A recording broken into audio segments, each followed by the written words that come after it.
Bonjour à tous et bienvenue sur cette vidéo. Alors tout d'abord je vous souhaite mes meilleurs vœux pour l'année 2025 qui commence. Donc qu'elle soit riche en expérience, en nouveautés, en bonheur, en prospérité. Que tout ce que vous pouvez souhaiter dans la vie se réalise. Et avec tous les changements dans le ciel qui nous attendent cette année, il y a énormément de possibilités. Donc si vous avez envie d'en profiter, n'hésitez pas. Voilà, je ne vais pas revenir dessus, je vous renvoie à ma vidéo de l'année 2025 au niveau général. Alors aujourd'hui, comme je vous l'avais dit dans mes précédentes vidéos, on va vraiment se concentrer sur cette année, mais du côté de la France, puisque il y a pas mal de choses à voir, et notamment avec notre nouveau Premier ministre, le 4e en 2024, on a pas mal de choses, et sur le thème de la France, bien sûr, mais également sur le thème du président Macron et le thème de Monsieur Bayrou. Alors j'aurais aimé pouvoir vous présenter cette vidéo un peu plus tôt, c'était prévu pour la fin de l'année, et puis malheureusement la grippe est passée et la fin de l'année était un petit peu compliquée. Du coup nous étions tous malades, donc aujourd'hui ça commence à aller mieux. Alors je suis désolée, vous entendrez peut-être encore un petit peu ma voix un peu nasillarde, parce que j'ai encore le nez un petit peu bouché. Mais voilà, ça va beaucoup mieux, la fièvre est partie, voilà, donc il y a encore quelques restes. Mais bon, voilà, je voulais vraiment mettre cette vidéo assez rapidement parce que je sais que vous êtes nombreux à l'attendre. Et puis dans ce contexte de crise institutionnelle, étant donné qu'il y a pas mal de choses sur ces 3 cartes que nous allons voir, je pense que c'est intéressant de faire quelques corrélations. Donc sur le passé bien sûr, mais ça on l'a vu au fil des mois en 2024, mais surtout d'essayer d'anticiper sur l'année 2025 qui est pour beaucoup un flou, notamment au niveau des institutions et de la 5e République. Alors, je vous ai mis ici le thème de la 5e République. Alors d'habitude, j'utilise des cartes que je prends sur AstroThème pour vous montrer parce que je sais que c'est plus facile. Comme c'est un logiciel gratuit, vous pouvez aller régulièrement dessus. Pour le coup, on va changer un petit peu de présentation. Pourquoi ? Parce que c'est un peu plus facile pour moi cette fois. J'utilise les cartes de mon logiciel parce que sur ce logiciel, on peut faire figurer la position des planètes à un moment donné à partir du thème. Et donc, c'est vraiment plus pratique et vous allez voir, vous allez peut-être mieux comprendre. J'espère que ce changement de format ne vous dérangera pas trop. Et puis si ça vous convient et que vous n'êtes pas trop perturbé par ce changement, j'utiliserai peut-être mon logiciel à présent parce que bien sûr un logiciel pro permet énormément de fonctionnalités que ne permet pas un logiciel gratuit tout simplement. Ah oui, puis avant de commencer, avant d'oublier, j'ai fait un petit calendrier gratuit téléchargeable pour vous. Donc je l'ai envoyé dans ma première newsletter que j'ai envoyée il n'y a pas longtemps.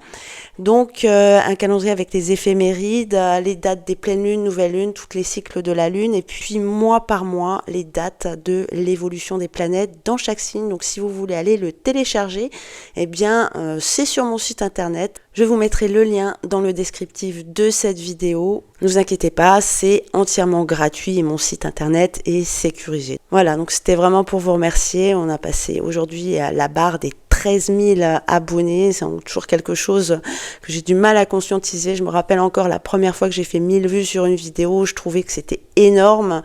Et puis, vous avez été nombreux à nous rejoindre par passion de l'astrologie, notre passion commune. Et puis, on va continuer comme ça. Donc, le but de cette chaîne a toujours été, au-delà d'aller voir un petit peu, d'anticiper ce qui pourrait se passer, de vous familiariser peut-être un petit peu plus avec l'astrologie.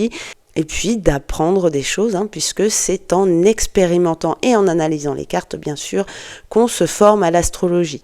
Voilà, donc si vous voulez aller télécharger ce petit calendrier, n'hésitez pas, c'est tout à fait gratuit, je vous l'ai fait avec grand plaisir.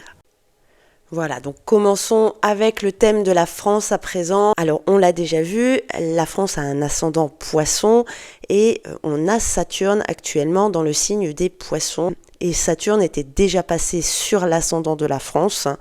Donc je vous rappelle simplement pour mémoire la date du 9 juin. Donc là, on est sur la même carte, mais en rose, on a la position de toutes les planètes à ce moment-là. Et là, vous comprenez tout de suite pourquoi j'utilise mon logiciel. Eh bien, parce qu'on peut avoir la position à un moment donné sur une carte donnée. Alors, comme vous pouvez le voir, Saturne était vraiment en conjonction à l'ascendant le 9 juin et qui se retrouvait en même temps en carré de sa position natale. Donc on est sur 3 degrés d'orbe pour ce carré. Donc déjà, tous les 30 ans, eh bien, il y a une crise. Je vous en avais déjà parlé sur une précédente vidéo. Mais cette fois-ci, c'est un petit peu plus compliqué puisqu'il y a d'autres planètes qui vont venir jouer en plus de ce phénomène. Il y avait d'autres facteurs, l'arrivée de Mars en carré à Pluton dans le signe du Taureau. Alors on va bien retenir ça, l'entrée du signe du Taureau qui a provoqué à quelques heures près, Mars était à peine entré en Taureau que le président a annoncé la dissolution, donc ce qui a fait un choc.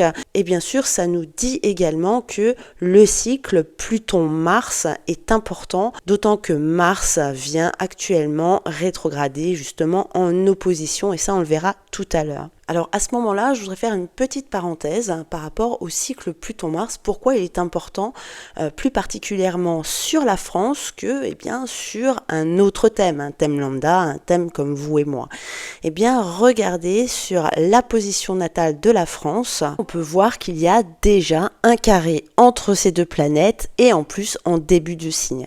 Mars est ici au début du signe des Gémeaux et Pluton est en carré 90 degrés plus loin dans le signe de la Vierge. Alors lorsqu'on a un aspect de tension sur notre carte et que cet aspect se répète, eh bien on est toujours beaucoup plus sensible. Vous pouvez peut-être vérifier sur votre carte de naissance, là où il y a des carrés, des oppositions, et regardez peut-être lorsque ces oppositions reviennent, eh bien vous serez peut-être plus sensible que d'autres puisque cette tension est marquée sur une carte de naissance et à chaque fois que ces aspects reviennent, eh bien c'est quand même beaucoup plus fort. La sensibilité est vraiment accrue. Alors certains disent que on s'habitue à ce genre d'aspect, mais non, en fait, ces aspects bloquants, carrés, opposition, eh bien marquent des blocages qu'il faut résoudre. Donc tant que vous n'avez pas réussi à résoudre ces blocages, eh bien à chaque fois que ces aspects vont se représenter dans le ciel,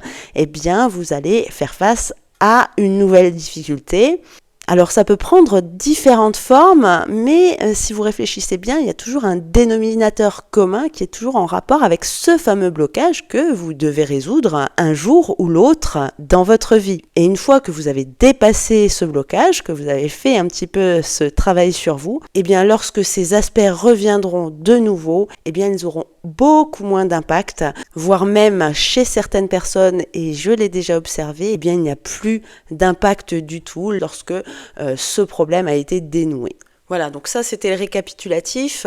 On va revenir également sur la carte du 4 décembre. En fait, pourquoi je reviens sur toutes ces cartes ? Eh bien tout simplement parce que pour anticiper le futur, eh bien il faut analyser le passé. Et en astrologie, c'est très très important parce que ça nous permet de comprendre. C'est comme ça en fait que les premiers astrologues ont vu les corrélations entre les planètes, et puis certains cycles sont plus importants que d'autres, et c'est pour ça qu'il a fallu insister sur ce cycle Mars-Pluton, puisqu'il va être très très important dans les mois à venir, et notamment en avril. Donc retour sur le 4 décembre, vote de la motion de censure.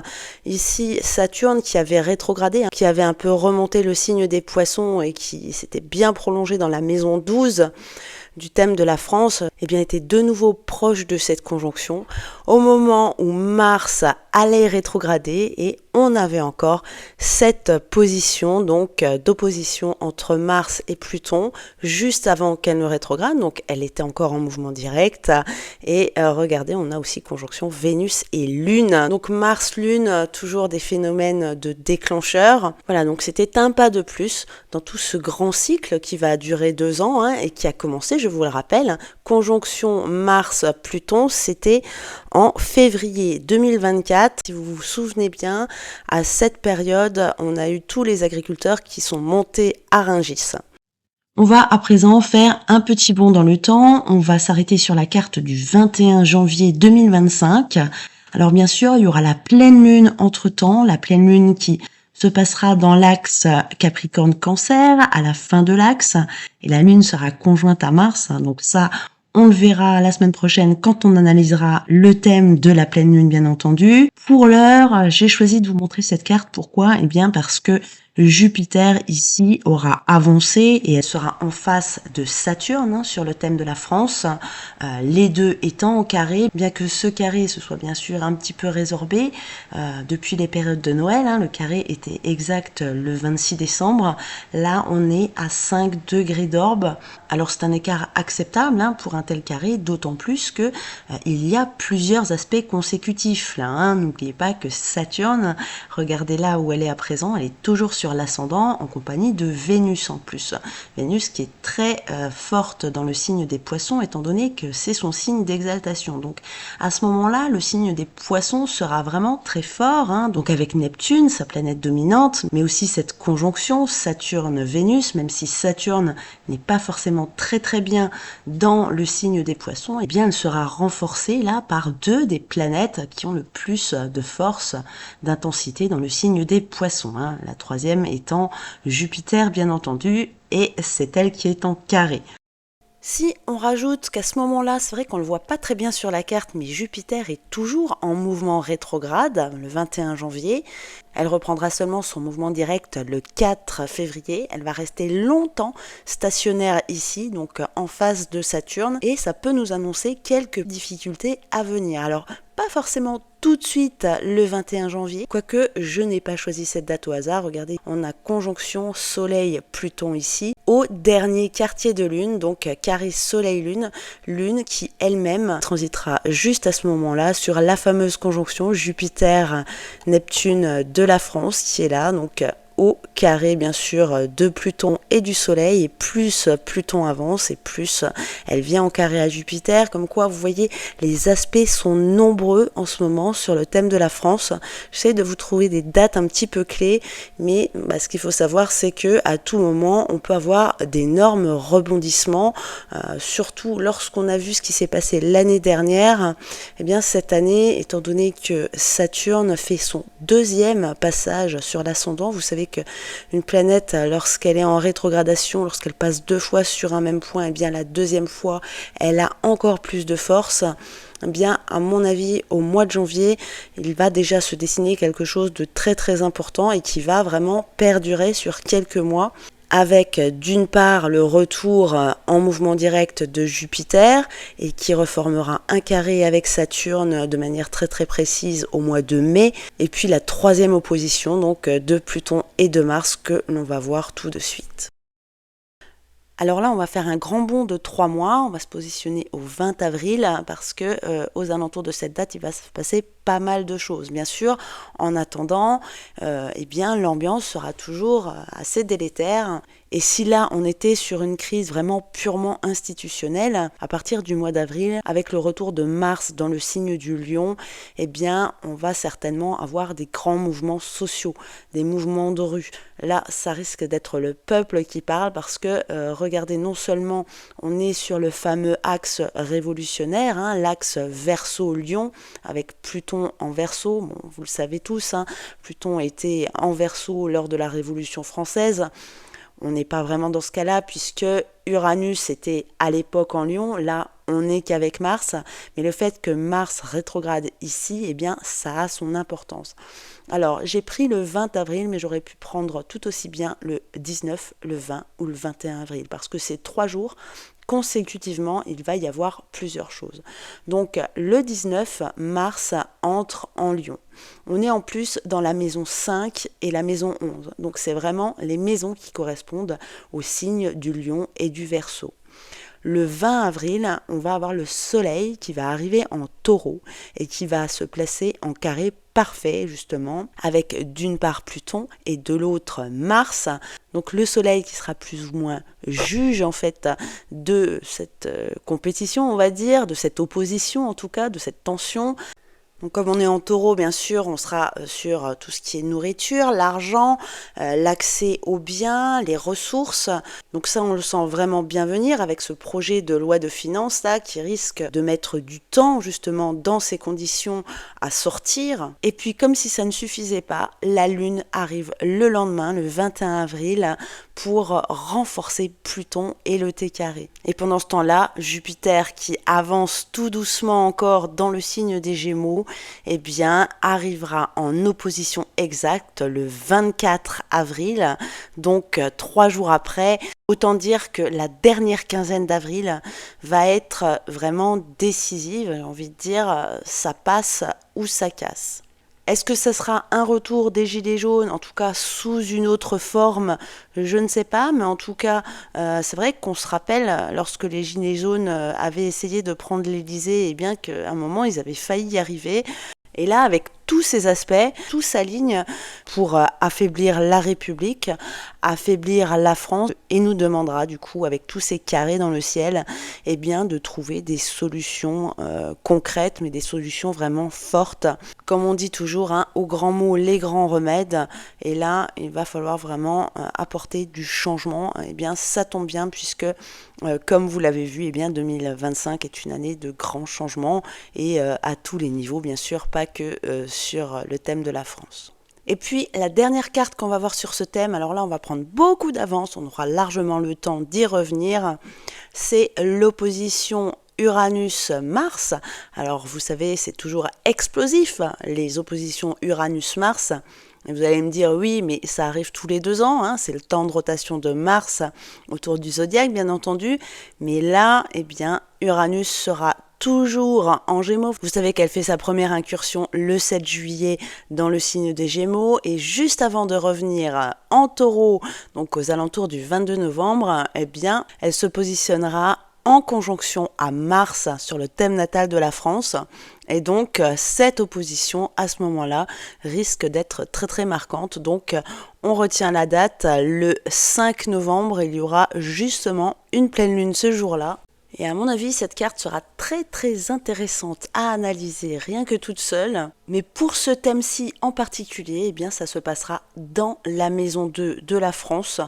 Donc la maison liée à l'argent également. Donc vous voyez, on tourne toujours autour de ça. Crise financière en France, problème de la dette bien entendu, à moins qu'on se dispute encore une fois au niveau du budget, mais celui de 2026. Donc vous voyez, on n'en a pas fini avec tous ces aspects, et même si Saturne est sorti un petit peu du giron de l'ascendant à présent, eh bien elle va transiter quand même pendant 2 ou 3 ans dans la maison 1, donc c'est toujours important, tous les 30 ans, c'est une période de remise en question, de refonte de nos bases, l'occasion de repartir sur des bases plus saines. Voilà donc ce qu'on pouvait dire par rapport au thème de la France. Donc comme vous le voyez, la crise qui a lieu en ce moment, eh bien, devrait continuer, a priori, si on s'en fie aux planètes, et donc perdurer sur toute l'année, hein, jusqu'à la fin de l'année. On est vraiment dans une grande période charnière là, de changement. Bien sûr, Saturne va rebâtir, mais bien sûr, il y a toujours ce grand principe plutonien a priori, hein, d'ailleurs, principe plutonien qui est mis à mal par Mars cette année, donc qui est de détruire avant de reconstruire. C'est le phénix qui renaît de ses cendres. Alors, sous quelle forme la France va renaître? Ça, c'est toujours difficile à dire, mais c'est vrai qu'on n'est pas exclu de mettre fin à ces institutions de manière définitive. Bien que cela ne soit pas garanti, on peut encore continuer comme ça à rafistoler pendant des années. Ceci étant dit, et je suis sûre que vous êtes impatients de le savoir, est-ce que Macron va démissionner? Eh bien, encore une fois, aucune garantie. Tout ce que je peux faire, eh bien, c'est regarder les cartes. Alors, on change de thème et on se positionne à présent sur le thème d'Emmanuel Macron. Là, je vous ai mis les planètes dans leur position au 1er janvier pour voir à peu près qu'est-ce qui se passe en ce moment sur son thème. Alors déjà, Mercure est revenu en direct et ça lui a fait du bien. On voit carrément le changement. Si vous avez remarqué, il y avait une sacrée différence de discours entre celui qu'il a fait début décembre, hein, juste après le vote de la motion de censure. Le discours était pas agressif, mais en tout cas très sur la défensive.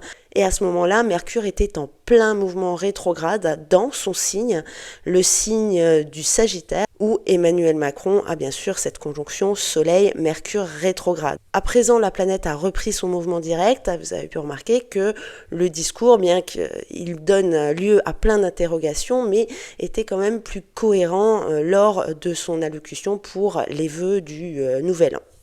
On a toujours Jupiter ici qui est en mouvement rétrograde, mais il reprendra son mouvement direct le 2 février. Et du coup, en Gémeaux, pour lui, eh bien, c'est très très problématique.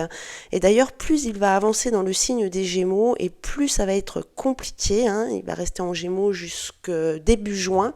Parce que Jupiter est, comme vous le savez certainement, la planète du signe du Sagittaire. Ça en fait pour lui particulièrement une de ses planètes dominantes, puisque c'est la dominante de son signe solaire. Et du coup, elle va progressivement, au fil des mois à venir, avancer dans le signe des Gémeaux et venir vraiment se positionner face à cette fameuse conjonction Soleil-Mercure qu'il a en toute fin de Sagittaire. Et donc, ça augure déjà un mois d'avril et de mai très très compliqué. Pour ce qui est du début d'année, eh bien au 1er janvier, vous voyez, on a Mars ici, en mouvement rétrograde. Je suis désolée, je crois que ça se voit pas bien sur la carte, et qui est en face de Pluton dans son axe principal. Donc Mars, d'ici quelques jours, va revenir dans le signe du Cancer, et puis ça va un petit peu se tasser pour lui, je pense. Mais quelque part, ce sera peut-être reculé pour mieux sauter, puisque quand Mars va revenir dans le signe du Lion, eh bien, elle aura toute sa force. Vous savez que Mars, lorsqu'elle change de signe, elle peut déclencher certaines choses. Et après cette rétrogradation, c'est peut-être la planète pour laquelle c'est le plus compliqué, le mouvement rétrograde, parce que c'est vraiment une planète d'action qui avance, qui fonce, et le fait d'être freinée, eh bien, ça la frustre. Le fait qu'elle ait été dans le signe du Cancer, dans de l'eau, eh bien, son arrivée en Lion va vraiment la propulser là, dans son élément, dans l'élément feu. Elle va récupérer tout le feu du Lion, et vous savez, c'est un petit peu comme quand on est sur l'autoroute et on est un peu coincé dans les embouteillages, et quand la circulation redevient fluide, eh bien on a toujours tendance à rouler un petit peu plus vite que la normale, et c'est à peu près là qu'on fait des excès de vitesse. Eh bien c'est dans ces conditions que Mars va se retrouver ici. Donc bien sûr, comme on l'a vu tout à l'heure sur le thème de la France, le 19 avril. Alors ici je vous ai mis la carte du 21 avril, puisqu'on voit bien ici cette double conjonction Lune-Pluton opposée à Mars et qui forme un T carré justement au Soleil. Et puis ce T carré qu'on avait vu sur le thème de la France, eh bien chez Emmanuel Macron, vous avez sans doute remarqué qu'il n'est pas à un endroit anodin. On est sur 3 points ici, 3 points importants de son thème, c'est-à-dire Pluton à l'ascendant, Mars en exacte opposition, maison 7 sur le descendant, donc l'axe de cette opposition va se faire sur son axe principal, et le Soleil vient sur son chiron natal. Alors là, j'imagine ce que vous pouvez penser. Vous pouvez peut-être penser, ça y est, il est foutu. Donc Macron, démission. C'est un peu plus compliqué que ça. Moi, j'y vois autre chose. Regardez bien Chiron, là, qui est mis en lumière par le Soleil. Et donc, le Soleil qui va gérer cette opposition, forcément, étant donné qu'il est à l'apex de ce T carré, eh bien, Chiron, là, a uniquement des bons aspects avec des planètes très très fortes. Alors je m'explique, il y a une force quand même sur le thème d'Emmanuel Macron, malgré qu'il ait pas mal de planètes en rétrogradation, et cette force, c'est ce triangle ici, donc entre le Soleil, Saturne et Chiron. Et ce triangle, il est complété d'une forme de cerf-volant que l'on voit bien ici, avec Jupiter qui est bien sûr en opposition à son Soleil, mais qui est également en sextile avec Saturne et Chiron. Chiron, bien sûr, on le connaît tous pour la santé, les maladies, mais gère également les situations de crise, quand ça ne va pas dans notre vie, la santé et de notre vie en général. Eh bien, il a ici une capacité de rebond extraordinaire, justement, offert par ces 2 trigones avec le Soleil qui va lui donner de la force et de la vitalité, de l'énergie dans les situations de crise, et puis Saturne qui va lui amener une espèce de sang-froid. Bien sûr, il ne faut pas que Mercure soit rétrograde, mais en tout cas, une façon de gérer les crises de manière plutôt stoïque, on va dire, de faire ce qu'il a à faire de manière pratique, pragmatique, sans l'émotionnel. Et tout ça, bien sûr, un petit peu complété par ce sextile à Jupiter. Donc, avec un Chiron bien aspecté, là, j'ai presque envie de dire que c'est dans les situations de crise qu'il se révèle. D'ailleurs, on l'a bien vu, hein, on a l'impression que c'est vraiment les moments de crise où il est le plus à l'aise. Donc c'est un peu comme si les problèmes qu'il peut rencontrer dans sa vie au quotidien le nourrissent en fait. Et c'est une situation qui a donc ce point fort bien sûr, mais bon, le point faible, eh bien c'est l'ennui dans les moments où il ne se passe rien. Et ça c'est un petit peu compliqué par rapport à sa fonction. Parce que justement, le but normalement d'un président, c'est de tout faire pour que ça aille bien. Et a priori, eh bien, on aura tous vu que quand tout va bien, c'est pas vraiment sa tasse de thé.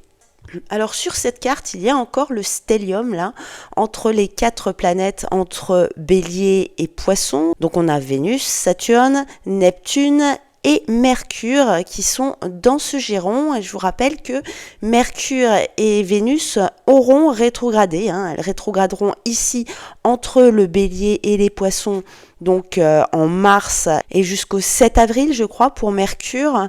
Il va y avoir une période de confusion là, à partir de mars.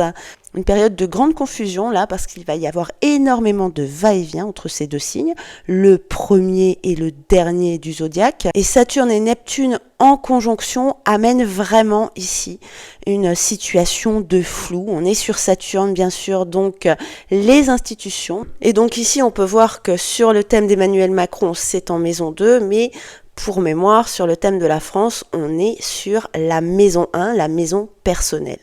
Alors, au vu de toutes ces informations, le soleil qui va arriver sur Chiron, qui va lui donner une énorme énergie à ce moment-là pour se défendre, on va dire, va, à mon avis, lui servir plutôt que lui desservir. On se rappelle que tout cela est né plus ou moins le 9 juin, hein, avec la dissolution, et on était dans un carré Mars-Pluton. Et d'ailleurs, Mars était justement sur Chiron à ce moment-là, hein, à la place du Soleil actuel.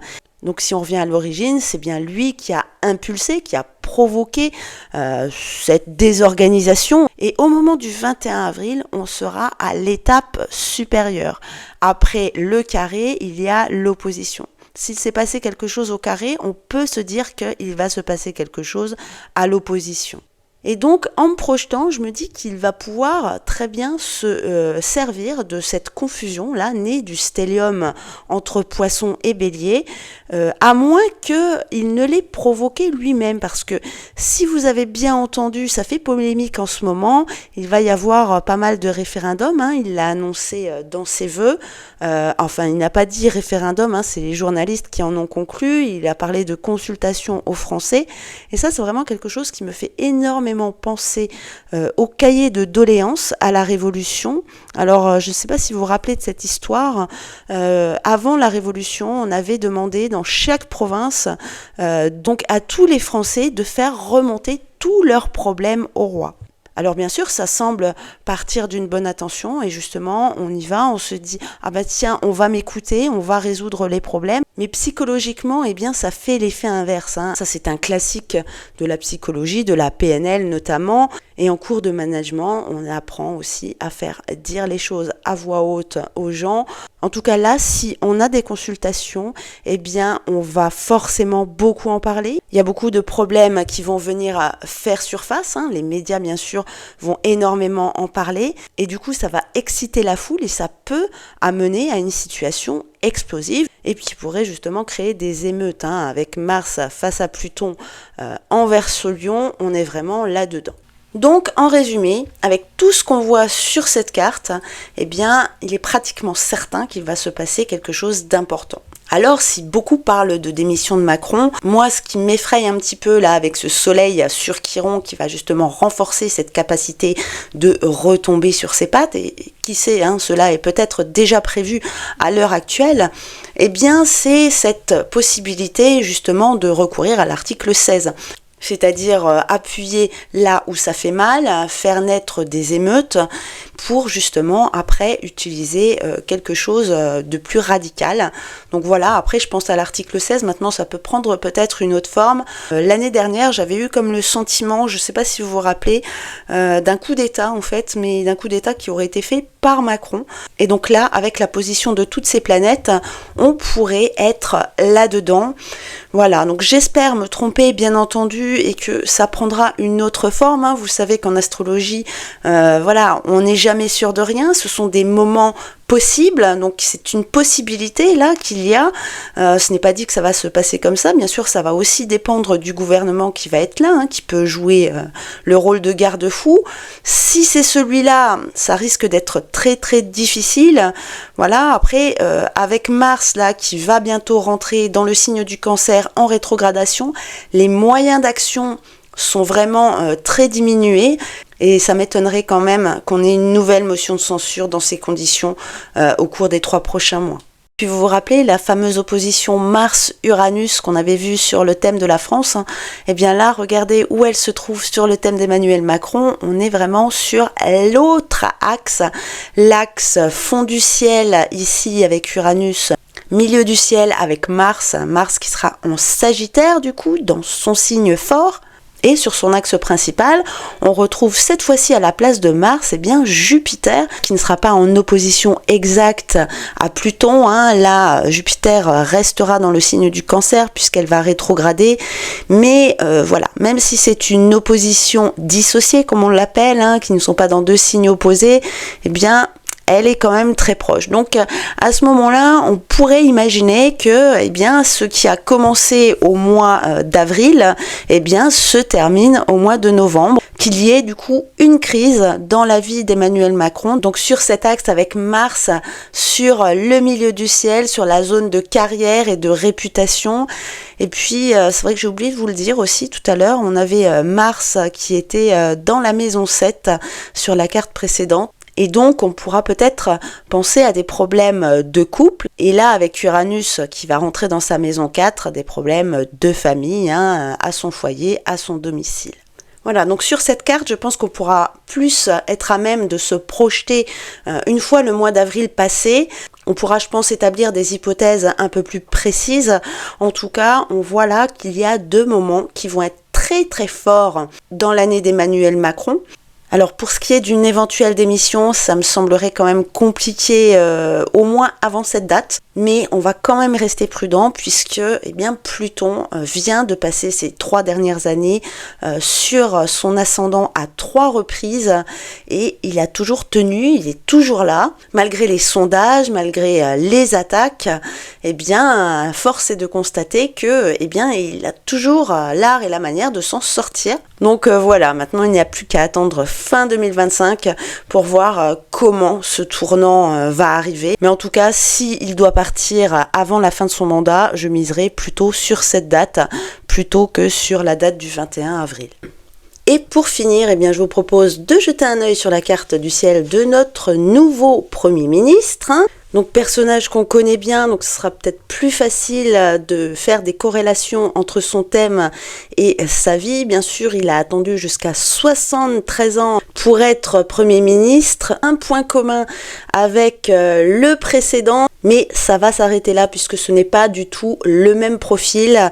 Alors vous voyez ici, on a un ascendant Balance. Bien sûr, chez Monsieur Barnier, on avait Saturne dans le signe de la Balance, mais ici, c'est Neptune qu'on retrouve. Et c'est tout autre chose. Alors pour commencer, au niveau des dominantes planétaires, eh bien, on remarque qu'il n'y a aucune planète vraiment qui se détache du lot. Par contre, il y a plusieurs planètes qui vont être potentiellement intéressantes à regarder, qui vont forcément avoir une influence sur sa vie. On va commencer par ici Neptune, en conjonction à l'ascendant. Alors je vous rappelle que Neptune est une planète qu'on appelle collective, une transsaturnienne. Normalement, elle a un aspect générationnel et joue sur le collectif. Par contre, lorsqu'elle est mise en évidence sur un thème comme ici, eh bien, ça veut dire que la personne va en quelque sorte jouer le porte-étendard de sa génération, être le chef de file de tout un groupe de personnes qui pensent la même chose. Et ici, Neptune, planète des rêves de l'imagination, mais c'est aussi la planète des idées, des grandes idées, des utopies peut-être parfois. Mais en tout cas, en Balance, c'est vraiment des idées d'égalité, des idées d'harmonie, de bien-être. Bon, ça fait un petit peu bisounours tout ça, mais voilà, il faut voir aussi comment la planète est aspectée. Et force est de constater que pour les gens dans cette génération-là, hein, qui sont nés à peu près en même temps que lui, eh bien, il y a vraiment un pouvoir de transformation ici parce que Pluton est en sextile à Neptune et va donc aider à transformer, à régénérer le sens du collectif. Ce qu'il y a autour de notre ascendant, c'est un petit peu notre mission de vie, hein. Et ici, ça nous rappelle vraiment son nœud nord qui est en Poisson. Donc le signe de Neptune, et il y a vraiment là un fort besoin de dévouement, hein, de côté sacrificiel aussi. Vraiment un besoin de se sentir utile, hein. Vraiment c'est quelqu'un qui est vraiment happé par sa mission ici. Et la grosse difficulté avec ces dispositions et sur ce thème, pour moi c'est l'essentiel de cette difficulté, c'est qu'on retrouve Vénus tout en haut du thème, là, au milieu du ciel, donc au début de la maison 10, en Cancer, mais elle est en carré avec Neptune. Donc c'est un petit peu compliqué parce que Vénus, c'est l'envie qu'on a d'être aimé. Alors dans le signe du Cancer, eh bien, il y a vraiment un besoin d'amour, là, un besoin d'amour peut-être même familial, hein, un besoin d'amour viscéral qu'on veut avoir de la part des autres, hein. On est dans la maison 10, là on va vraiment se servir du regard des autres sur nous, dans notre carrière, dans nos actions publiques, qui va vraiment venir nous valoriser.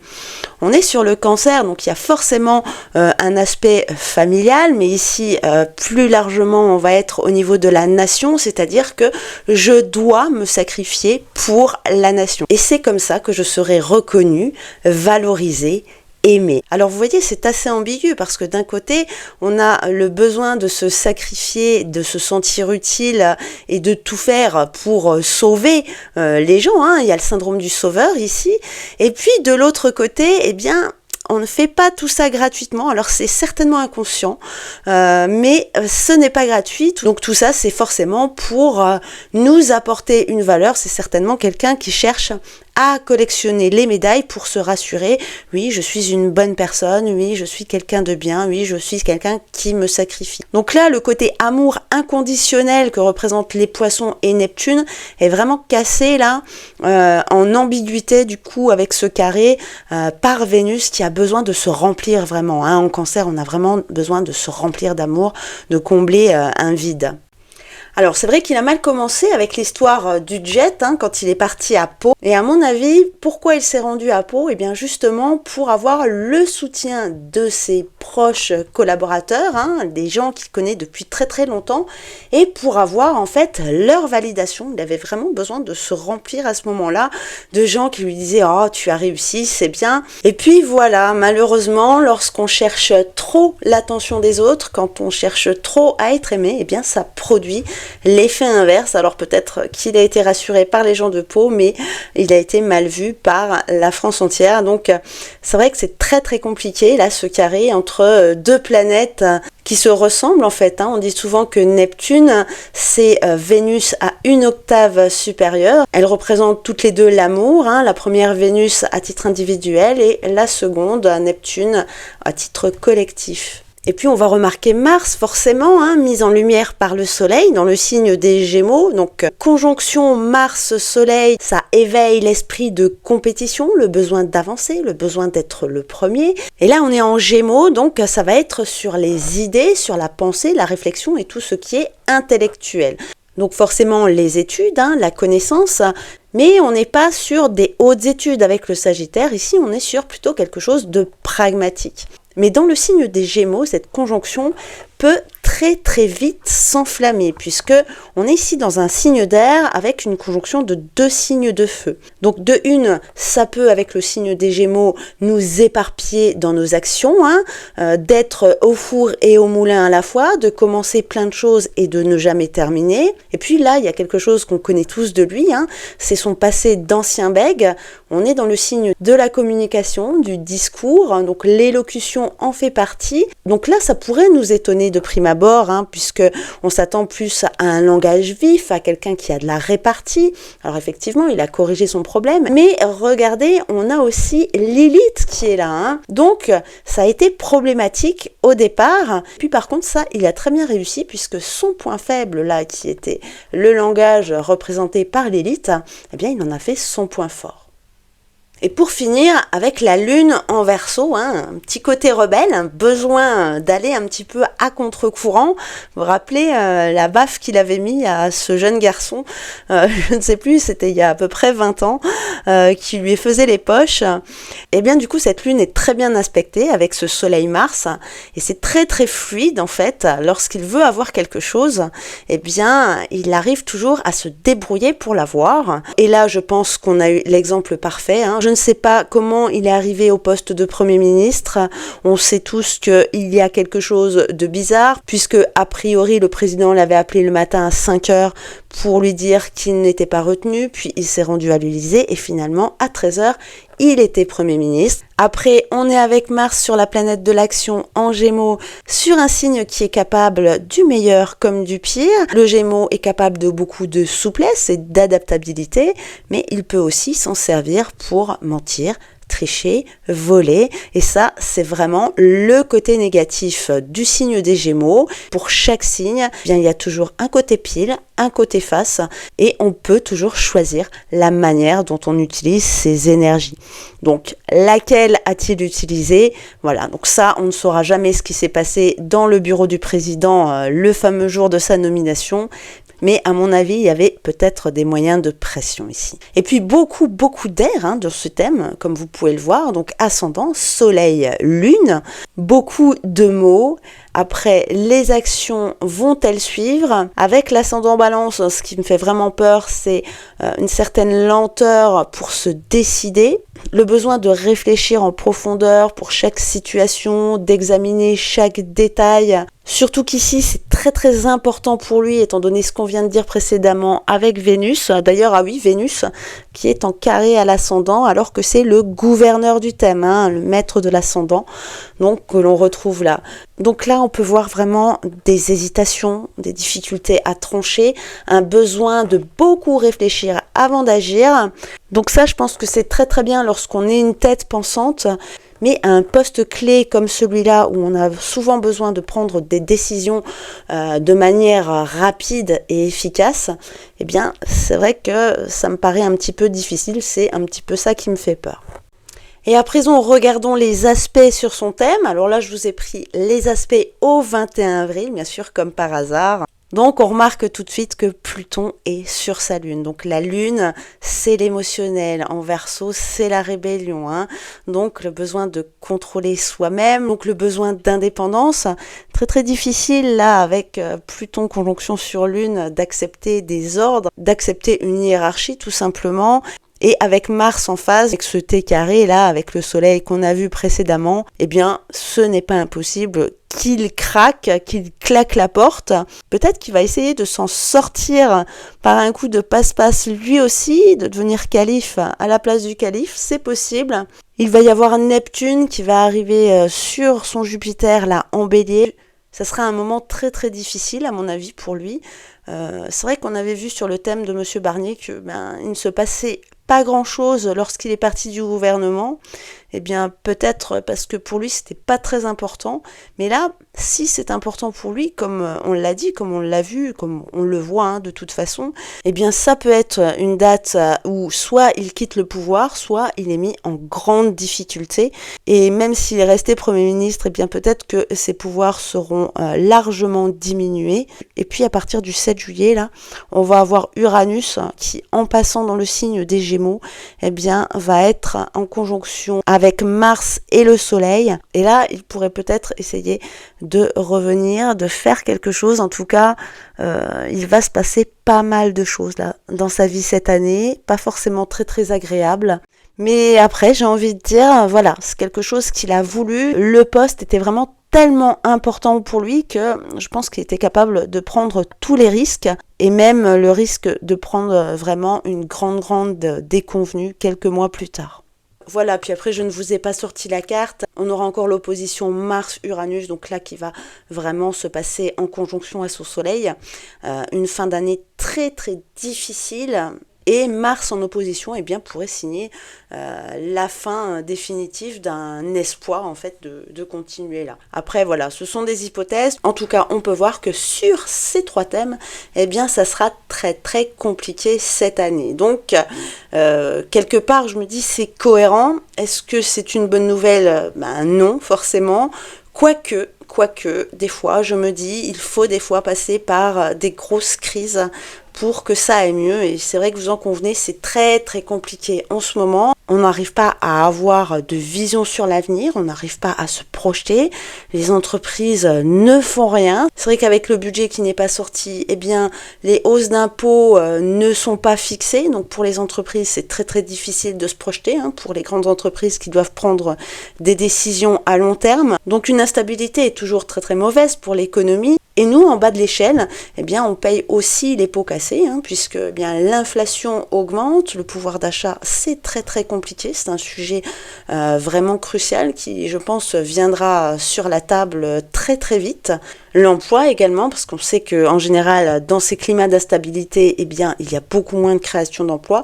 Bref, ça va rejouer sur l'ensemble du pays, au niveau économique, bien sûr, et forcément au niveau moral. Donc s'il faut une crise pour percer l'abcès une bonne fois pour toutes, ben écoutez, j'ai envie de dire pourquoi pas, s'il faut passer par là. Ma foi, de toute façon, nous n'avons pas le contrôle sur un tas d'événements, eh bien on est bien obligé de lâcher un petit peu prise et de vivre un petit peu en marge de tout ça. Voilà, donc je ne vous ai pas sorti les thèmes des autres membres du gouvernement. Cette vidéo est déjà bien assez longue, surtout qu'il y en a pas mal qu'on connaît. Monsieur Darmanin a remis sa cravate. On a récupéré notre Manu espagnol, celui-ci, qui revient, vous voyez. Vous vous moquiez de moi avec François Hollande, mais donc on a son Premier ministre dans le gouvernement. Donc comme quoi un retour en arrière est toujours possible. Elisabeth Borne est de retour aussi, bien entendu. Et Rachida Dati s'accroche à sa culture. Ma foi, ça aurait été vraiment très très long de regarder chaque membre du gouvernement. Je pense qu'avec ces 3 exemples, le thème de la France, le président et le Premier ministre, qui nous disent tous à peu près la même chose, on aura déjà compris la tendance, et puis ma foi pour les autres, eh bien, en fonction de leur thème personnel, ils sortiront ou non leur épingle du jeu. Voilà, eh bien écoutez, je pense vous avoir tout dit, je vous remercie beaucoup de m'avoir suivi sur cette vidéo.